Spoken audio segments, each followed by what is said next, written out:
So, Gyre's not really one of my favorite warframes, but I think she's pretty good. I haven't really felt the need to put any Archon shards in her, but if I did, I'd give her a parkour velocity shard and probably a couple strength shards for the rest.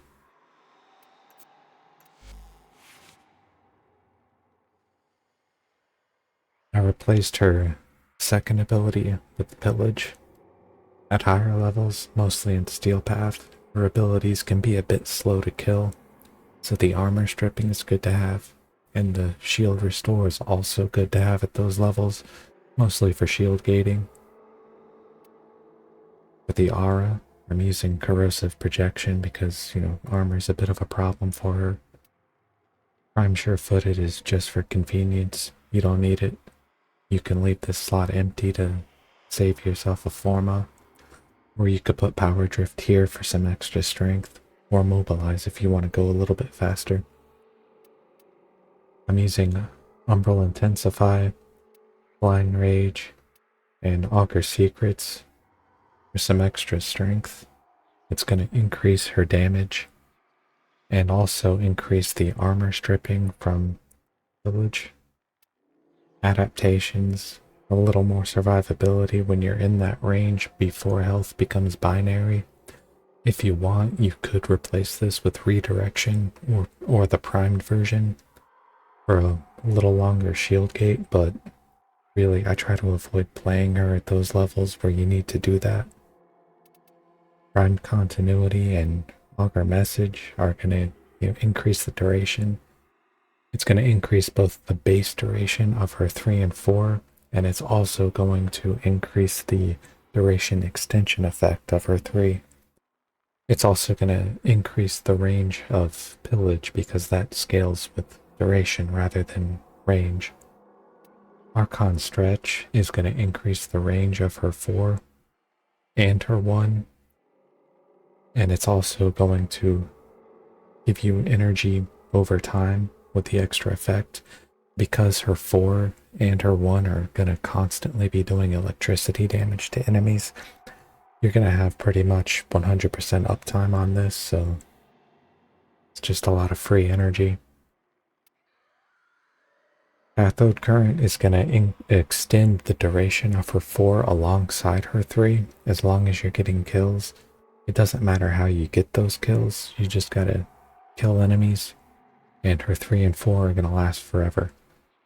Since you never have to recast those, it means that your 4 is pretty much going to pay for itself with Archon Stretch, and you can spend the rest of your energy on Pillage and casting her 1 if you need some extra damage every now and then. With the Arcanes, Arcane Aegis is basically just 3% chance to become immortal for 12 seconds every time your shields get hit.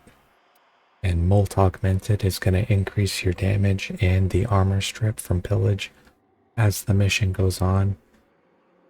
You're not really going to get to the point where you're full stripping armor with Pillage with this build, but usually just 2 or 3 casts is going to do it.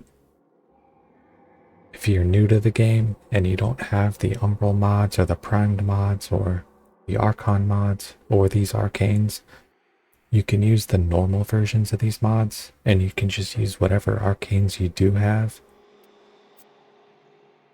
This build can work like for non-Steel Path missions. And, if you don't have Blind Rage at the time that you can farm Gyre,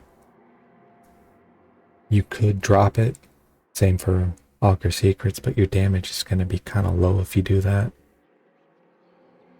But for non-Steel Path, this build should work just fine. Your weapons, they don't matter, you can use whatever you like. For the focus school, I recommend Zeneric, because Energy Pulse and Wellspring are going to pretty much solve your energy economy. Energy Pulse actually has pretty good synergy with Death Cube, which is the companion that I recommend using for her. For Death Cube, I mean, it's the same build I showed in my Gyre video. The main thing you want for this build is Energy Generator. You can get this from Samaris. In the relays, you just gotta do his daily task for a couple days. It's not hard to get and it's worth getting. For the weapon, I like the Tazakor. The Hellstrom also works, and it might actually work a little bit better for tagging enemies for Energy Generator. But the Tazakor is going to freeze enemies, which is going to increase your survivability. The build, it's nothing special, just radiation and corrosive. It'll give you a little bit of armor strip and a little extra crowd control with the radiation.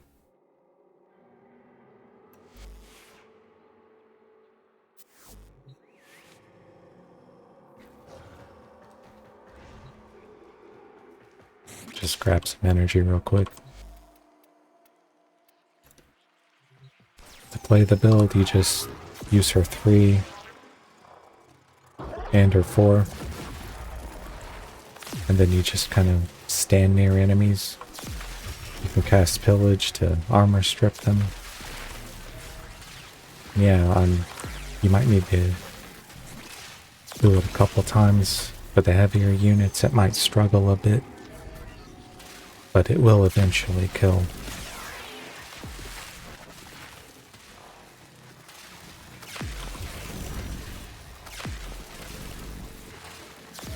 Yeah, at higher levels, you're gonna need to use your guns. She does struggle with damage output. You can use her 1 to get a little extra damage every now and then, but if you're gonna do that, you should try to throw it into a large group of enemies because it actually does a little extra damage if you do that.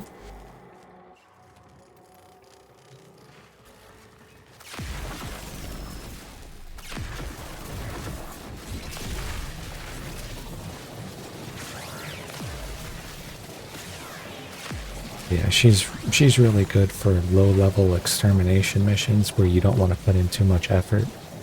Like if you're farming, extermination fissures or something like that. She's really good against the infested since they're mostly melee and they don't have a lot of armored units. They'll just run right into her 4 and die. But yeah, she's pretty good. I wouldn't say she's top tier, but she's definitely pretty good.